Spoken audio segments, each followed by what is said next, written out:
So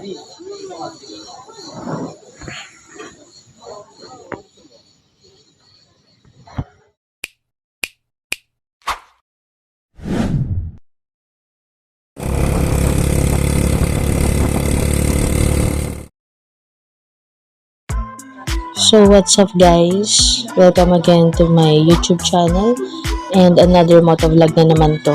So, punta tayo ngayon sa Tanay Highlands. And today, December 24 and maganda magbiyahe ngayon kasi walang masyadong mga sasakyan tsaka mga big bike. So, walang masyadong bumabangking. And yun, target din natin, mapitikan tayo. So, sana magkaroon tayo ng magandang pitik or picture, di ba? Yan guys, ang sarap ng hangin dito, ang lamig. Iba na klima, para nasa Tagaytay. Ito yung medyo, malapit-lapit na Tagaytay pagka nakatira ka sa Taguig, di ba? Tapos, way mo, C6. So, hindi ko na binidyoan yun yung C6 kasi di ba lagi naman tayo dun video pag dumadaan papunta Antipolo. So, ayan. Titignan natin yung Devil's Corner na sinasabi nila. Dadahan-dahanin lang natin, di ba? Para iwas semplang. Ayun, ang daming mga pakwan dito. So, titignan natin kung makakabili tayo mamaya pa uwi. Ayan, may mga bikers din na paakyat pa lang. So, yung oras dito, around 8 AM dito. So, medyo malayo-layo pa. So, stay and keep on watching lang, guys. Ayan, hello sa mga motorista dito na hindi na naka-helmet.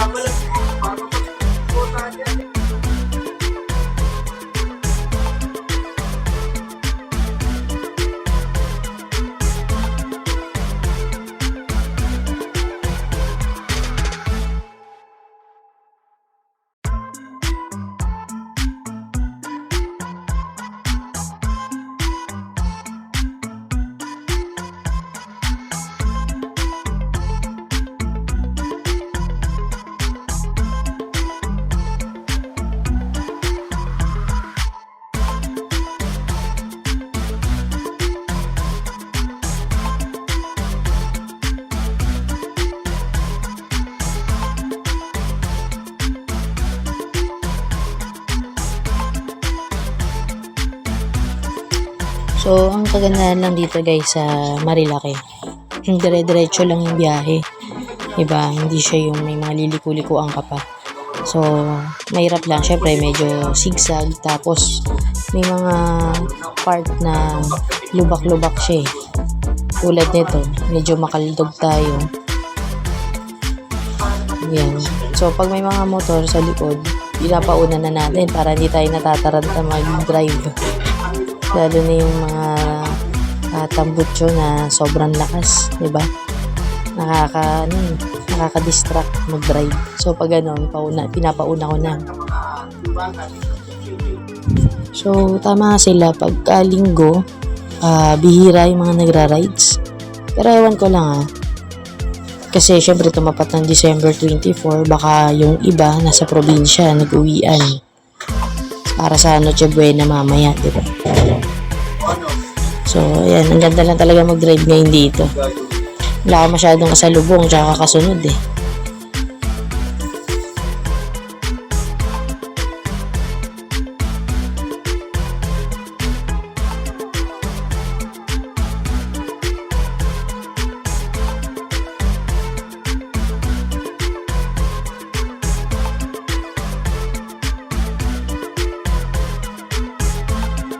Ayan guys, yung nasa kaliwa natin na likuan, Sitio San Roque. So, dyan tayo nagpunta nung last time na nag-motovlog tayo sa Lihim na Batis. So, ayan, lalagpasan natin dahil tayo ay papunta ng Tanay Highlands. Ang alam ko madadaanan natin yung Rainbow 88. So, So, mas malayo pala yung Panay Highlands kaysa doon sa Rainbow 88 na yun. Ayan, so, kung mapapansin natin guys, di ba, habang papalayo, pasigsag ng pasigsag yung daan. Ayan, so, excited na ako madaan dun sa mismong Palo Alto. Doon daw kasi maraming mga simpleng pumipitik, di ba? So, ride safe sa atin guys. Ride safe talaga. Ayan, so habang dumadaan ako dito, medyo napapadasal ako ng konti Kasi syempre first time, tapos lagi itong nababalita na laging may accident prone area, di ba? Itong Marilaki. Pero, titignan mo, di ba? Ang sarap mag-rides. Kitang-kita mo yung mga puno. Tapos, ayan, ang lamig. Ang sarap sa mata. Nakaka-relax.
Ayan na guys, may nakikita na ako dito. Nasisipatan ko na.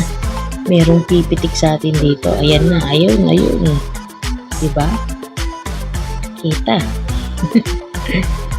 So, ito yung bukana So, sa bukana pa lang pala dito, may mga nakapwesto na sa pitikan.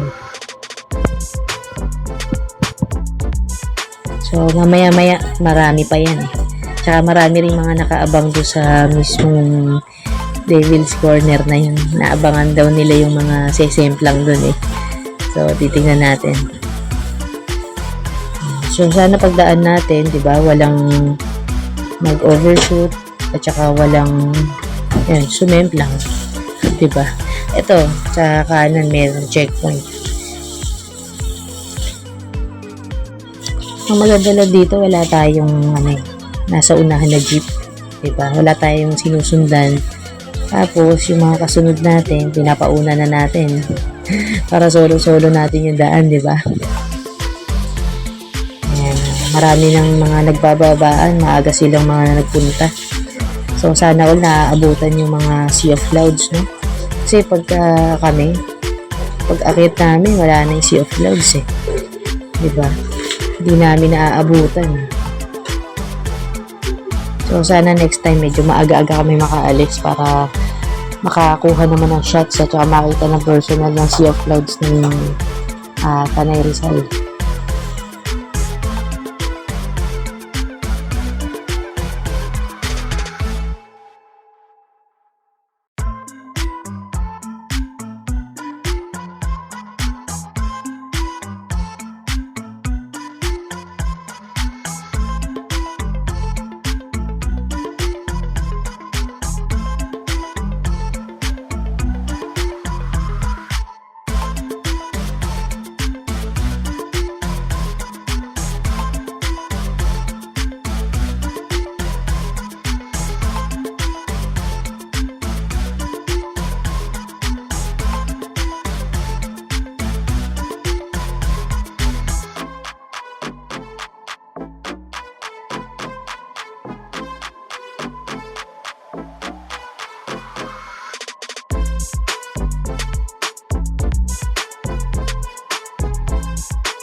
nag-aabang sila na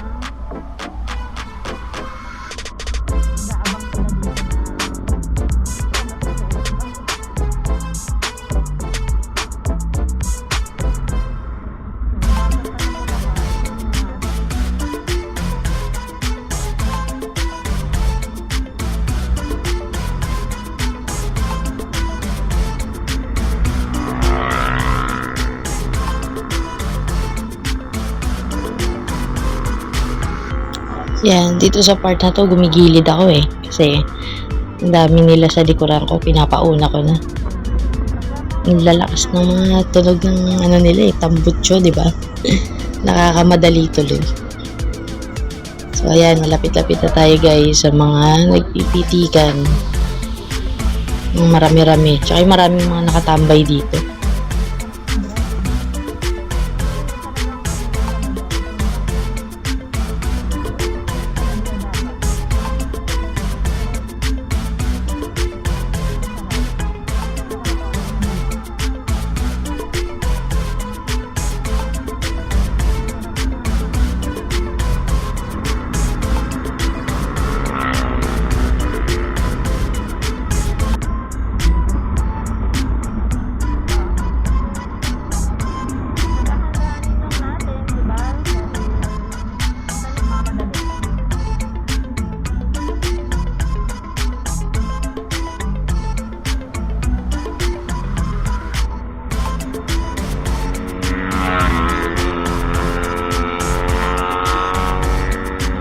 Ayan na sila guys, yung mga maraming nakatambay. Yung iba pumipitik, yung iba nag-aabang ng sesemplang. Diba? Ang dami nila. No? So, hello guys. Sarap sana tumambay dyan. Kaya lang, inaano namin yung oras. Baka tanghaliin ng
And guys, finally, nandito na tayo sa Tanay Highlands.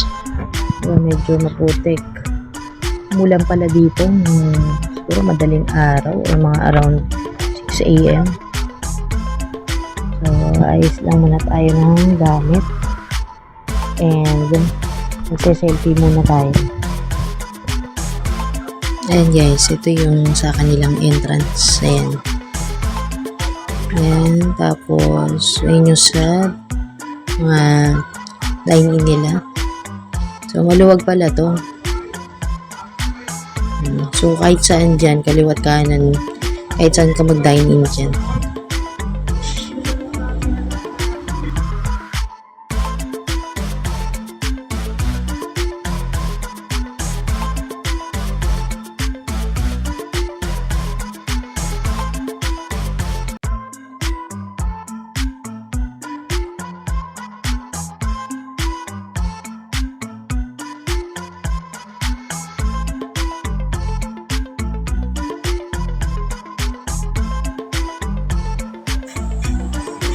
So, ayan, waiting ako guys sa order. Ayan, sabi mga 30 minutes daw. So, medyo konti na yung tao. Nag-uwian na yung karamihan.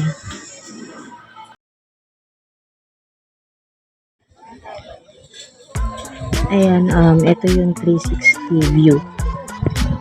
Ang cute to, may pine tree, diba? Para akong nasa Baguio. Ayan. Feels like Baguio and Tagaytay. Diba sa Tagaytay, may ganyang view din. Yung taal. Ayan.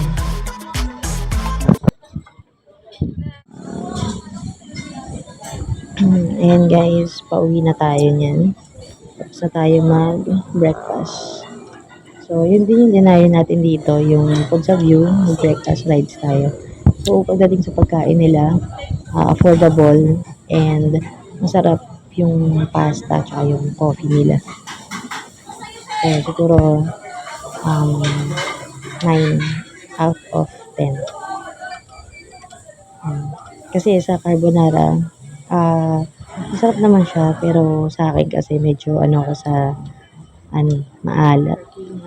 Parang nakukulangan ako sa alat dun sa gawa ng pasta. So, ayan guys, ito yung parkingan pagka 4 wheels. Pwede rin sa kanan kanina yung motor. Pero yung motor natin, park siya dun sa pinakaharap eh. So, ito yung sa CR naman nila. So, CCR muna tayo bago tayo umalis.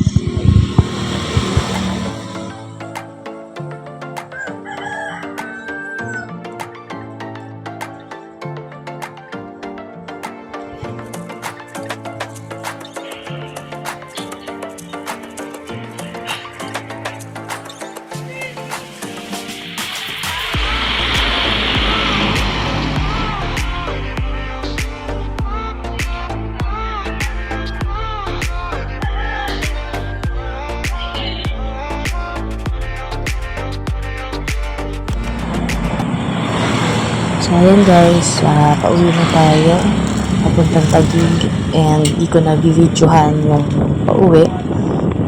So, thank you for watching. Don't forget to subscribe, like, and share the videos. And I'm sure yung next motovlog natin baka around Tanay Rizal pa rin naman. So, ayan. Ride safe din sa mga ibang motovlog natin. Thank you guys, buyers na subscribe kayo for more updates. Thank you.